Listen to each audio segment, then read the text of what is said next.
ہم بات کر رہے تھے کہ امریکہ کے اندر اب یہ تاثر ایگزسٹ کرتا ہے کہ ایران جنگ امریکہ کی جنگ نہیں تھی، اسرائیل نے اس جنگ میں امریکہ کو جھونکا ہے۔ بخاری صاحب، اس کی ایکسپلینیشن آج ڈونلڈ ٹرمپ نے دی ہے۔ انہوں نے کہا ہے کہ اسرائیل نے مجھے اس جنگ میں نہیں جھونکا، اکتوبر 7 کے واقعے نے مجھے یہ ریئلائز کروایا کہ ایران کے پاس نیوکلیئر ویپن نہیں ہونا چاہیے۔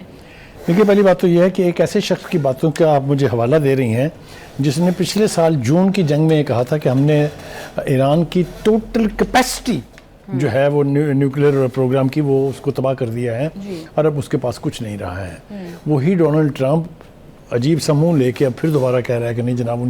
وہ تو ایک ہفتہ رہ گیا تھا ان کے بم بنانے میں۔ So he is a person who should not be trusted for اینی تھنگ۔ اور یہ جو آوازیں اٹھ رہی ہیں، she is not a common man person, she is the one who contested presidential election against Trump. تو کہنے کا مطلب یہ ہے کہ یہ امپورٹنٹ وائسز ہیں، اور امریکہ میں اب یہ ہر کس و ناقص کی زبان پر ہے کہ یہ جنگ نیتن یاہو نے گھسیڑا ہے اس کو، اور جواز بھی بتاتے ہیں ساتھ وہ خود کہ ایپسٹین فائل جو ہیں انہوں نے امریکہ کا بیڑا غرق کر کے رکھ دیا ہے اس ٹرمپ کے ہاتھوں۔ So Trump is now branded with in America as a spoiler, as a ruiner, جس نے روئن کر دیا ہے امریکہ کی سپر پاور کے امیج کو۔ بالکل بخاری صاحب، اور شاید ڈونلڈ ٹرمپ کو اس بات کا احساس بھی نہیں ہے کیونکہ وہ اپنے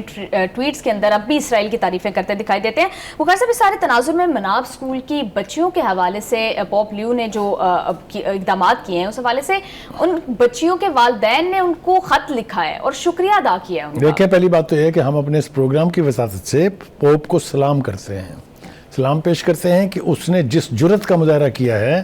کہ امریکہ کا پریزیڈنٹ اس کو یہ دھمکی دے رہا ہے کہ میں اگر ہوتا تو یہ پوپ نہیں ہوتا۔ ذرا اندازہ فرمائیں، ایک ایسا شخص جس کی پوری کرسچینٹی میں وچ از مور دین 1.5 بلین پیپل جو فالو کرتے ہیں پوپ لیو کو، اس کے بارے میں اس قسم کی ہرزہ سرائی جو ہے وہ کیسے برداشت کی ہے لوگوں نے، اور کیسے وہ اس کے اوپر ریئیکٹ کریں گے آنے والے دنوں میں۔ آپ دیکھیے گا وہ دن زیادہ دور نہیں ہے کہ Trump will have to pay the price for insulting Pope who is the most sacred leader of the entire Christianity۔ بالکل بخاری صاحب، آپ ٹھیک کہہ رہے ہیں۔ کیا مذاکرات ہونے جا رہے ہیں کل یا نہیں ہونے جا رہے، کیا چیلنجز ہوں گے، کس طرح سے دونوں کو نیگوشیٹنگ ٹیبل پر پاکستان لے کر آئے گا، سلیم بخاری صاحب کا تجزیہ آپ نے جانا۔